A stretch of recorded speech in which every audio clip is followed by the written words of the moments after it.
છેલ્લા લેક્ચરમાં આપણે વાત કરી ફૂગ સૃષ્ટિ જે હોય છે એની અંદર જોવા મળતા લિંગી પ્રજનન અને એની જે બધી પ્રક્રિયાઓ છે એની ચર્ચા આપણે કરી.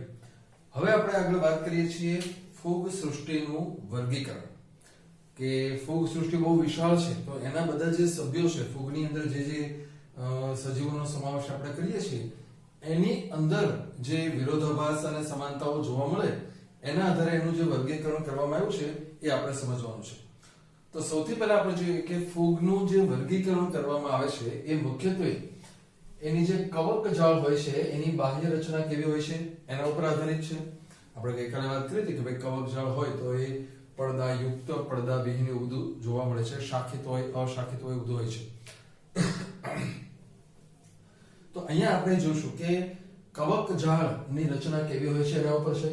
ઓકે, બીજાણુનું નિર્માણ કેવી રીતે થાય છે? જે બીજાણુ જ્યાં બને છે ત્યાં અંદર બને છે એટલે કે અંતર્જાત હોય છે, કે બહાર બને છે એટલે કે બહિર્જાત હોય, એના આધારે એનું વર્ગીકરણ થતું હોય છે. અથવા તો એની અંદર ફળકાયો, ફ્રૂટ બોડી જે હોય છે કેવી રીતે બને છે કે જેમાં લિંગી પ્રજનન કરતા બીજાણુઓ ઉત્પન્ન થવાના છે. તો આવા બધા મુદ્દાઓ જે હોય છે એને ધ્યાનમાં રાખીને સ્ટેપ બાય સ્ટેપ એનું વર્ગીકરણ કરવામાં આવે છે. તો સૌથી પહેલા આપણે જોઈએ એની અંદર જે સૌથી પ્રથમ વિભાગ જોવા મળે છે વર્ગ એ છે ફાઇકોમાઇસેટિસ નો પહેલો વર્ગ છે. ફૂગ સૃષ્ટિના વર્ગીકરણનો સૌથી પ્રથમ વર્ગ છે ફાઇકોમાઇસેટિસ. તો ફાઇકોમાઇસેટિસ જે જોવા મળે છે એ ક્યાં હોય છે? તો કે સૌથી પહેલા એનું નિવાસ છે જલજ નિવાસ સ્થાનો, પાણીની આજુબાજુમાં જોવા મળે છે. અથવા તો જ્યાં ભીના અને ભેજયુક્ત વાતાવરણ હોય એમાં જે સડતા લાકડાઓ જોવા મળે છે એના ઉપર હોઈ શકે છે. અથવા તો એ જોવા મળે છે વનસ્પતિ પર અવિકલ્પી પરોપજીવી.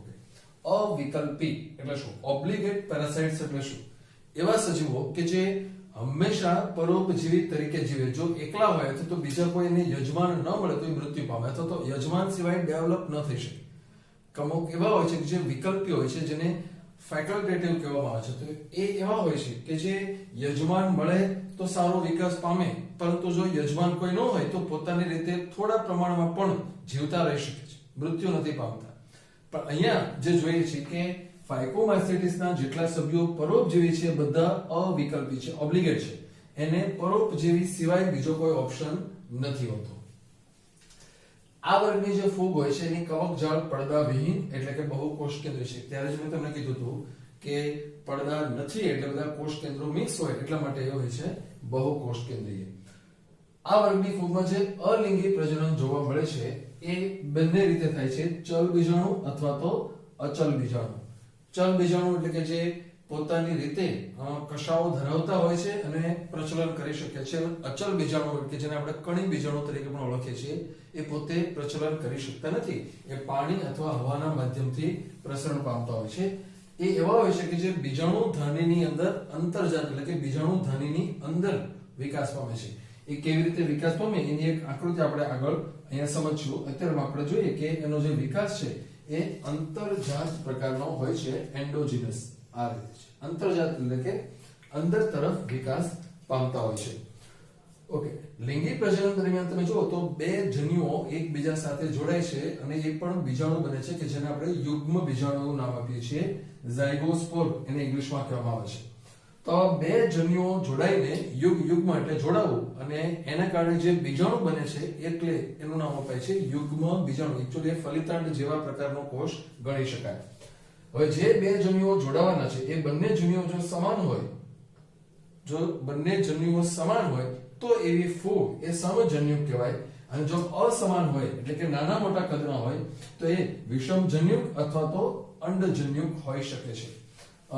અહીંયા ત્રણ પ્રકારના જે વિભાગો જોવાના છે જે સમજન્યુક, વિષમજન્યુક અને અંડજન્યુક. તો એનો જે બેઝિક કોન્સેપ્ટ છે શું છે તમે જુઓ કે બંને પ્રકારના જન્યુઓ એક સરખા તો એ સમજન્યુક છે. આવા સંજોગોમાં એ બંને ચલિત જ હોય છે. ઓકે, બીજો પ્રકાર જોઈએ વિષમજન્યુક. તો એમાં શું છે કે બંને જન્યુઓ કદમાં નાના મોટા હોય પરંતુ બંને ચલિત હોય. ઓલા બંને સમાન હતા અને બંને ચલિત હતા. આ બંને નાના મોટા છે અને બંને ચલિત છે તો એવું કહેવાશે વિષમજન્યુક. પરંતુ નાના મોટા હોય અને એમાંથી મોટો અચલિત અને નાનો ચલિત તો એને કહેવાશે અંડજન્યુક. આ ત્રણે ત્રણનો ડિફરન્સ ખાસ સમજી લેજો.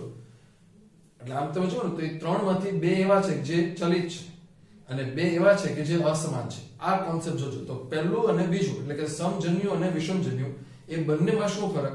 તો કે બંને ચલિત તો છે, પરંતુ સમજન્યુમાં બંને જન્યુઓ એક સરખા હોય, વિષમજન્યુમાં બંને જન્યુઓ નાના મોટા કદના હોય. તો વિષમજન્યુ અને અંડજન્યુની અંદર તમે જો વાત કરો તો એ બંનેમાં અસમાનતા છે. વિષમજન્યુમાં નાના મોટા, અંડજન્યુમાં પણ નાના મોટા. પણ બેમાં ફરક શું? તો કે વિષમજન્યુમાં બંને ચલિત છે, અંડજન્યુમાં માત્ર જે નાનો હોય એ ચલિત હોય, મોટો હોય એ અચલિત છે. તો આવી રીતે એ અલગ અલગ પ્રકારના જન્યુઓ જોડાઈને યુગ્મ બીજાણુ એટલે કે ઝાયગોસ્પોરનું નિર્માણ કરે છે. અને ઝાયગોસ્પોર હોય એ અર્ધીકરણ પામીને ફરી પાછા પોતાની નવી ફૂગનું નિર્માણ કરે છે. એના એક્ઝામ્પલ આપણે જોઈએ તો મ્યુકર, રાઇઝોપસ કે જેને સામાન્ય રીતે બ્રેડ મોલ્ડ તરીકે ઓળખવામાં આવે છે, અથવા તો આલ્બિગો કે જે રાય ઉપર જે રોગ થતા હોય છે એવી પરોપજીવી ફૂગ છે, રાય ઉપર જોવા મળે છે. આલ્બિગો અહીંથી પ્રશ્ન પૂછાઈ શકે. બ્રેડ મોલ્ડ તરીકે ઓળખાય છે રાઇઝોપસ અને રાયની પરોપજીવી ફૂગ તરીકે ઓળખાય છે આલ્બિગો. તો આ છે એનો પ્રથમ વર્ગ ફાઇકોમાઇસેટિસ. ફૂગનો બીજો વર્ગ આપણે જે સમજવાનો છે એ છે આસ્કોમાઇસેટિસ કે જે સામાન્ય રીતે સેક ફંજાઈ એટલે કે કોથળીમય ફૂગ તરીકે ઓળખાય છે. કોથળીઓ જેવી ફૂગ બને છે એટલે એનું નામ છે કોથળીમય ફૂગ એટલે કે સેક ફંજાઈસ. ઓકે, તો અહીંયા આપણે જોવાનું છે કે આ જે વર્ગ છે એના મોટા ભાગના સભ્યો બહુકોષી છે. ફોર એક્ઝામ્પલ પેનિસિલિયમ કેટલાક એક કોષી છે. અહીંયા ખાસ એક વાત નોંધી લેજો કે એક ફૂગ તરીકે આખો વિભાગ આપણે સમજીએ છીએ. જો વેઇટેકરને ધ્યાનમાં લઈએ તો એકચ્યુઅલી આસ્કોમાઇસેટિસમાં સેકરોમાઇસિસ યીસ્ટ સમાવી ન શકાય, કારણ કે એક કોષી હોવાને કારણે એણે મૂકી દીધી હશે પ્રોટિસ્ટા સૃષ્ટિની અંદર. પરંતુ અહીંયા આપણે ફૂગનો આખા ફૂગ સૃષ્ટિનો અભ્યાસ કરવાનો છે એટલે આપણે અહીંયા એને હરવાર ગણીએ છીએ. તો સેકરોમાઇસિસ જેવી યીસ્ટ એ એક કોષી હોય છે, બાકી મોટા ભાગની જે આસ્કોમાઇસેટિસ વર્ગની જેટલી ફૂગ છે બધી જ બહુકોષી હોય છે. For example Penicillium. ઓકે, કેવી રીતે જીવતી હોય છે, એનું પોષણ કેવું હોય છે જો તમે તો એ કાં તો મૃતોપજીવી હોય છે એટલે કે મૃત્યુ પામેલા બધા જે સજીવો હોય છે એના ઉપર જીવે છે. વિઘટક તરીકે કામ કરે છે. ભૂમિની અંદર વિઘટનમાં ભાગ ભજવતા જે ફૂગના કેટલાક સભ્યો હોય છે એ આવા નાના નાના અવશેષી પદાર્થો જે હોય છે, મૃત પદાર્થો, એનો ઉપયોગ કરે છે. પરોપજીવી તરીકે પણ જોવા મળે છે. જીવતા સજીવોમાંથી ફૂગ મળે છે, અથવા તો છાણભક્ષી એટલે કે જે છાણમાં વિકાસ પામે છે. મૃત જે મળ અને મૂત્ર હોય છે એની અંદર રહેલા કાર્બનિક ઘટકોનો ઉપયોગ કરીને એ પોતે પોતાનું પોષણ મેળવતી હોય છે. તો 1, 2, 3 અને 4 પ્રકારની પોષણ પદ્ધતિ આસ્કોમાઇસેટિસ વર્ગની ફૂગમાં જોવા મળતી હોય છે. ઓકે, એની કવકજાળ કેવી હોય છે તો એ હોય છે શાખિત અને પડદાયુક્ત. અહીંયા યાદ રાખજો આ પડદાવિહીન છે કોમાં ફાઇકોમાઇસેટિસમાં, જ્યારે આસ્કોમાઇસેટિસની જે કવકજાળ હોય છે એ પડદાયુક્ત છે. પડદાયુક્ત એટલે કે એક કોષ કેન્દ્રીય છે. દરેક આસપાસના જે કોષો હોય એની વચ્ચે ત્રાંસા અથવા તો આડા પડદા આવેલા હોય એને કારણે બધા કોષ કેન્દ્રો એકબીજાથી અલગ જોવા મળે છે. પ્રજનનની જો આપણે વાત કરીએ તો એમાં અલિંગી બીજાણુઓ જે છે, અલિંગી પ્રજનન જે હોય છે એ જોવા મળે છે કણી બીજાણુઓ દ્વારા. તમને ખ્યાલ હોવો જોઈએ કે કણી બીજાણુ એટલે અચલ બીજાણુ હોય છે, કોનિડિયા હોય છે. અહીંયા તમે જુઓ તો અલિંગી પ્રજનનમાં ચલ અને અચલ બંને પ્રકારના બીજાણુ છે, જ્યારે અહીંયા આપણને જોવા મળે છે માત્ર કણી બીજાણુઓ. ઓકે, કેવી રીતે બને છે તો એ જોઈએ આપણે. કણી બીજાણુઓનું નિર્માણ થાય છે કણુ બીજાણુ ધાની ઉપર. કણી બીજાણુ ધાની, અને આ કણી બીજાણુ ધાની ક્યાં આવેલી હોય છે તો કે એ આવેલી હોય છે કણી બીજાણુ ધાની ધર. ધર એટલે ધારણ કરનાર. આ એકચ્યુઅલી માઇસેલિયમ એટલે કે કવક સૂત્ર છે. આકૃતિમાં તમે જુઓ તો આ જે છે કણી બીજાણુ ધાની ધર કવક સૂત્ર, આ છે માઇસેલિયમ અથવા તો કવક સૂત્ર છે. એની પર લાલ કલરનો જે દંડ જેવો ભાગ વિકાસ પામેલો છે કણી બીજાણુ ધાની, અને એની ઉપર બહારના જે કોષો હોય સતત વિકાસ પામીને બીજાણુઓ ઉત્પન્ન કરે છે એ છે કણી બીજાણુઓ. તો તમે જુઓ કે કણી બીજાણુઓ ક્યાં આવે છે તો કે એ આવે છે કણી બીજાણુ ધાનીમાં, અને કણી બીજાણુ ધાની ક્યાં આવે છે તો કે એ આવે છે કણી બીજાણુ ધાની ધર ઉપર. તો આ કણી બીજાણુ ધાની એની ઉપર આવેલા છે કણી બીજાણુ આ કણી બીજાણુ ધાની ધર, આ કણી બીજાણુ ધાની, અને આ છે કણી બીજાણુઓ. આ કણી બીજાણુઓ હવા અથવા તો પાણી દ્વારા ફેલાય અને જ્યાં પણ જાય છે ત્યાં એ પોતાની રીતે નવી ફૂગ વિકાસ કરતી હોય છે. આ જે કણી બીજાણુ હોય છે એ અંકુરણ પામે છે એ પાણી દ્વારા, હવા દ્વારા બધી જગ્યાએ જાય છે, જ્યાં એને પોષણ ને વસવાટ મળી શકે ત્યાં એ નવી કવકજાળ ઉત્પન્ન કરે છે. આથી વાત એના લિંગી પ્રજનનની. હવે આપણે વાત કરીએ એનું અલિંગી, આજે વાત કરતા હતા અલિંગી પ્રજનન હતું, હવે આવે છે વાત લિંગી પ્રજનન. તો લિંગી બીજાણુઓ જે હોય છે એ કોથળી તરીકે ઓળખાતી બીજાણુ ધાનીઓમાં વિકાસ પામે છે. કોથળી એના નામ ઉપરથી જ એમ લખ્યું છે, એનું નામ કોથળીમય ફૂગ, જે સેક ફંજાઈ જાય છે. તો જે બીજાણુ ધાની હોય છે એ કોથળી જેવી હોય છે અને એની અંદર એ અંતર્જાત રીતે, અંતર્જાત એટલે કે અંદર તરફ વિકાસ પામે છે. જો અહીંયા પણ હતું, આ જે છે આના અલિંગી બીજાણુઓ જે હોય છે એ અંતર્જાત રીતે ઉત્પન્ન થાય છે અહીંયા ફાઇકોમાઇસેટિસમાં. અહીંયા આપણે લિંગી બીજાણુઓની વાત કરીએ છીએ, એ અંતર્જાત રીતે ઉત્પન્ન થાય છે અને એ જે બીજાણુઓ છે એનું નામ ધાની બીજાણુ એટલે કે આસ્કોસ્પોર્સ તરીકે ઓળખવામાં આવે છે. એનું ઇંગ્લિશ નામ છે આસ્કોસ્પોર્સ.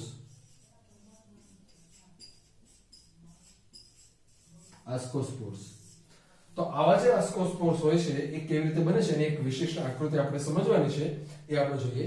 તો આ જે બીજાણુ ધાની છે ક્યાં આવેલી હોય છે? એ આવેલી હોય છે વિશિષ્ટ પ્રકારનું ફળકાય, ફ્રૂટ બોડી, કે જેને ફળ ધાની કાય એટલે કે આસ્કોકાર્પ તરીકે ઓળખવામાં આવે છે. એટલે આખી જે સિસ્ટમ છે એ આ છે આસ્કોકાર્પ.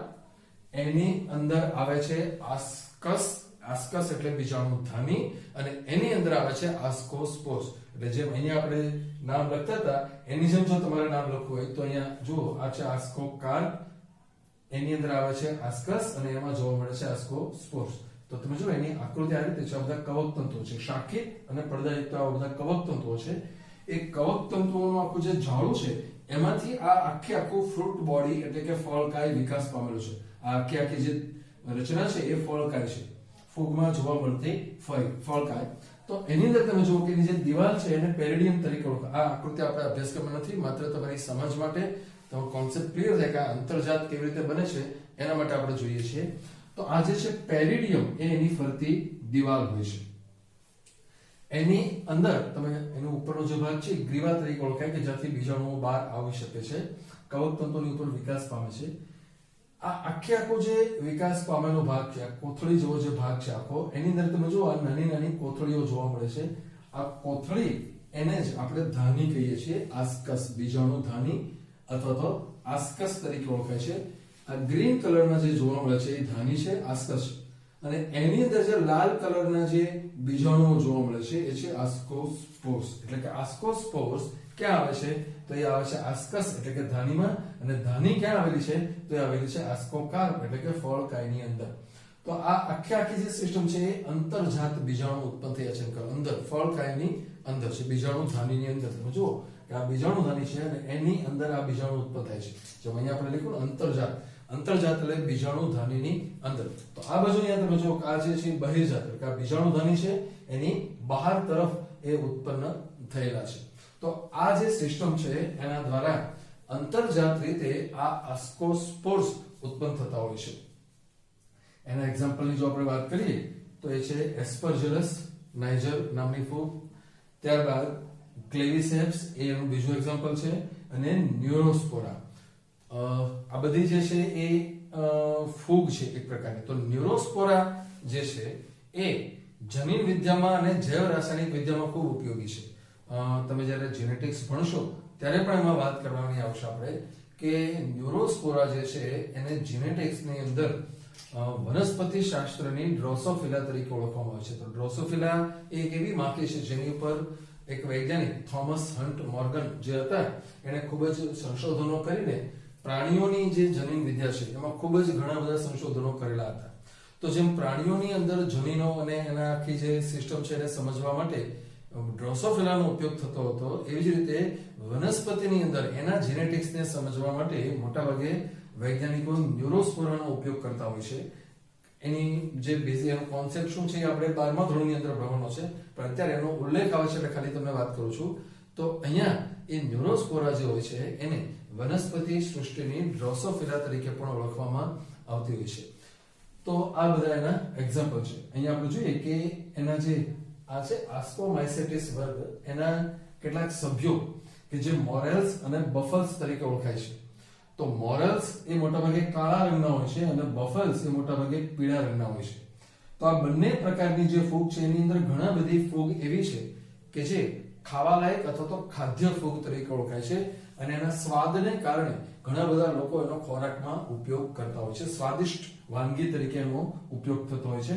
ખરેખર યાદ રાખજો, મોરલ્સ છે એ કાળા રંગના હોય છે અને બફેલ્સ જે હોય છે એ પીળા રંગના હોય છે અને એ બંને ખાદ્ય છે અને એનો સમાવેશમાં કરવામાં આવ્યો છે આસ્કોમાઇસેટિસ એટલે કે સેક ફંજાઈ એટલે કે કોથળીમય ફૂગના આ બંને સભ્યો ખાવાલાયક ફૂગ તરીકે ઓળખાય છે. તો અહીંયા આપણે આ ફૂગની બે વર્ગોની વાત કરી. બીજા બે વર્ગો છે એના વિશેનું ડિસ્કશન આપણે નેક્સ્ટ વિભાગમાં કરીશું.